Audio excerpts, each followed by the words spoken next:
Hi viewers, మనం వచ్చేసి పంచవటి అనేటువంటి బుక్ని మనం చూడబోతున్నాము. విశారద ఉత్తరార్థాలు వచ్చేసి విశారద ఉత్తరార్థాలు వచ్చేసి ఒక్కొక్క బుక్స్ గురించి మనము తెలుసుకోబోతున్నాము. ఈ యొక్క పంచవటిలో వచ్చేసి శ్రీరాముని యొక్క అందమైనటువంటి వర్ణన అనేటువంటిది ఇవ్వడం జరిగింది. ఈ యొక్క పంచవటి అనేటువంటిది కావ్యాన్ని రచించింది వచ్చేసి మైథిలి శరణ్ గుప్త్. ఈ మైథిలి శరణ్ గుప్త్ వచ్చేసి ఏ విధంగా మనకు ఈ యొక్క లెసన్లో మనకు ఇవ్వడం ఏ విధంగా వర్ణించారనేటువంటిది మనం చూద్దాము. పంచవटी राजा दशरथ ने अपनी दूसरी रानी कैकेयी को किसी समय वचन दिया था कि रानी कैकेयी को दो वर दिया. ఆయన వచ్చేసి దో వర్ మాంగ్లే. ఆమె వచ్చేసి ఒకసారి అడవికి వేటకి వెళ్ళినప్పుడు ఆ యొక్క కైకేయి వచ్చేసి ఒక రాక్షసుడిని వదనం చేస్తుందన్నమాట. వధించినప్పుడు తన యొక్క ధైర్య సాహసాలకు మెచ్చి దశరథుడు వచ్చేసి కైకేయికి 2 వరాన్ని ప్రసాదిస్తాడు. వెంటనే కైకేయిని రాజా దశరథుకు కే దో వర్ కైసే సమయ పర్ మాంగే, ఎటువంటి సమయంలో అడిగింది అనేటువంటిదే ఇక్కడ చెప్పడం జరిగింది. జబ్ యువరాజ్ రామచంద్ర కా పట్టాభిషేక్ హోనే వాలా తా, యువరాజుని యొక్క పట్టాభిషేకం జరగబోతుంది రేపు అనగా మొదటి రోజు వచ్చేసి ఉన్ వరోంకే అనుసార్, ఆ యొక్క వరాని దో వరోంకే అనుసార్ అంటే ఆ యొక్క వరానికి అనుసారముగా ఏకతో రామచంద్రకు 14 సాల్ కే లియే వన్ భేజనా హై, ఒకటి వచ్చేసి 14 సంవత్సరాలు రాముణ్ణి అడవికి పంపించవలను. తర్వాత వచ్చేసి और दूसरा कैकेयी के पुत्र భరత్ को పట్టాభిషేక్ కియా జానా చాహియే, ఆమె వచ్చేసి భరతునికి వచ్చేసి పట్టాభిషేకం చేయాలనేసి నిర్ణయించుకునిందనమాట. ఈ విధంగా 2 వరాల్ని ఆమె కోరుకున్నది. తర్వాత మనము పద్యంలోకి వెళ్దాము. తర్వాత వచ్చేసి పూజ్య పితాకే సహజ సత్యపర్ వార్ సుదాम धरा धन को चले राम सीता भी उनके पीछे चली गहन वन को, उनके पीछे भी लक्ष्मण थे कहा राम ने कि तुम कहाँ, विनत वदन से उत्तर पाया तुम मेरे सर्वस्व जहाँ. ఇక్కడ వచ్చేసి ఈ యొక్క వీడి యొక్క పద్యము ద్వారా ఈ యొక్క పంచవటిని గురించి చక్కగా వర్ణించారు మైథిలి శరణ్ గుప్త అనమాట. आज्ञाकारी पुत्र अपने पिताजी दशरथ के वचन का पालन करने हेतु जंगल की ओर प्रस्थान हुए. ఈ విధంగా వచ్చేసి తను తండ్రి యొక్క మాటను జవదాటనటువంటి దశరథుని యొక్క మాటను జవదాటనటువంటి శ్రీరామచంద్రుడు వనవాసం వైపుగా బయలుదేరుతూ ఉన్నాడు. उन्होंने अपना राज्य ही नहीं, తన యొక్క రాజ్యాన్ని మటుకే కాకుండా అపితు మహల్, తన యొక్క మాల్ ప్యాలెస్, తర్వాత ధన్ దౌలత్, తన యొక్క సంపదను సబ్కు చోడ్ దియా, అన్నిటినీ వదిలేశాడు. సన్యాసికే జైసే వస్త్ర ధారణ కర్, తన యొక్క వస్త్రాన్ని కూడా మార్చుకున్నాడు. సన్యాసి రూపంలో వస్త్రాన్ని ధరించి నికలే, అక్కడి నుంచి బయలుదేరుతున్నాడు.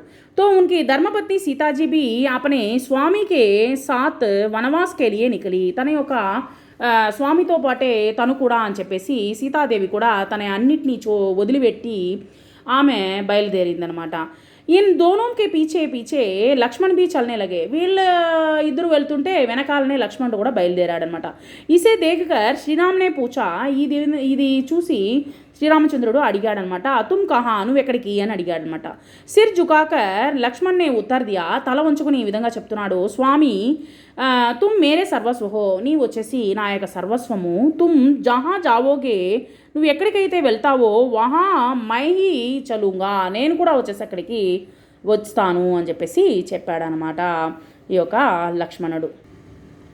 సీతా బోలికి ఏ పితాకి ఆజ్ఞా సే సబ్ చోడ్ దే చలే, पर देवर तुम त्यागी बनकर क्यों घर से मुंह मोड़ चले, उत्तर मिला कि आर्य बरबस बनाना दो मुझको त्यागी, आर्य चरण सेवा में समझो मुझको भी अपना भागी.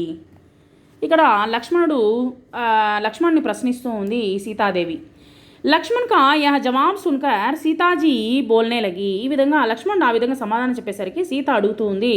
శ్రీరామచంద్రజీతో అపనే పితాకి ఆజ్ఞాసే అపన సబ్ కుచ్ చోడ్కర్ చల్ రహే హై, తన యొక్క తండ్రి యొక్క మాటను జవదాటలేదు కాబట్టి తన యొక్క తండ్రి యొక్క మాటను కాపాడాలి కాబట్టి తను అక్కడి నుంచి బయలుదేరాడు. నువ్వెందుకు మాతో పాటు వస్తున్నావు, నీకు ఏం అవసరము, ఈ యొక్క రాజ్యాన్ని వదిలిపెట్టి రావడానికి నీకేం అవసరము అని అడిగింది అన్నమాట. పరంతు హే దేవర్, మరిది గారు, తుమ్ క్యో త్యాగి బన్కర్ ఘర్ సే ముహ్ చోడ్కర్ నికల్ రహే హో, నువ్వెందుకు త్యాగం చేస్తున్నావు, ఈ యొక్క రాజ్యాన్ని ఎందుకు త్యాగం చేస్తున్నావు అని అడిగిందనమాట. లక్ష్మణ్ బాబీకో జవాబ్ దేనే లగే, లక్ష్మణుడు వచ్చేసి తన యొక్క వదినకి సమాధానం ఈ విధంగా చెప్తున్నాడు.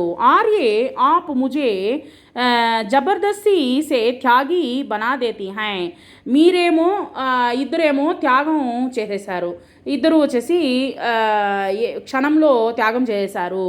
కానీ రామచంద్రకి చరణ్ సేవ కర్నేకే ముజే భీ ఏక భాగీదార్ మానియే, నన్ను కూడా వచ్చేసి శ్రీరామునికి సేవ చేసుకునేటువంటి ఒక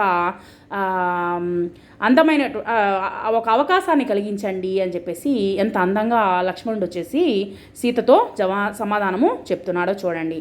తర్వాత వచ్చేసి 3వ పద్యంలో చూసినట్లయితే క్యా కర్తవ్య యహీ హై బాయి, లక్ష్మణ్ నే సిర్ జుకా లియా, आर्ये आपने प्रति इस जन ने कब कब क्या कर्तव्य किया, प्यार किया है तुमने केवल, सीता यह कह मुस्कुराई, किंतु राम की उज्ज्वल आंखें सफल सीप सी भर आई. ఇక్కడ వచ్చేసి మనకు ఏం చెప్తున్నారంటే ఈ యొక్క పద్యంలో రామచంద్రజీని ప్రశ్నకి రామచంద్రుడు వచ్చేసి ఈ విధంగా ప్రశ్నిస్తున్నాడు. క్యా బాయి, ఎందువల్ల తమ్ముడా, తుమారా కర్తవ్య యహీ హై, నీ యొక్క కర్తవ్యం వచ్చేసి ఇక్కడే, బాధ్యత అనేటువంటిది ఇక్కడే ఉన్నది.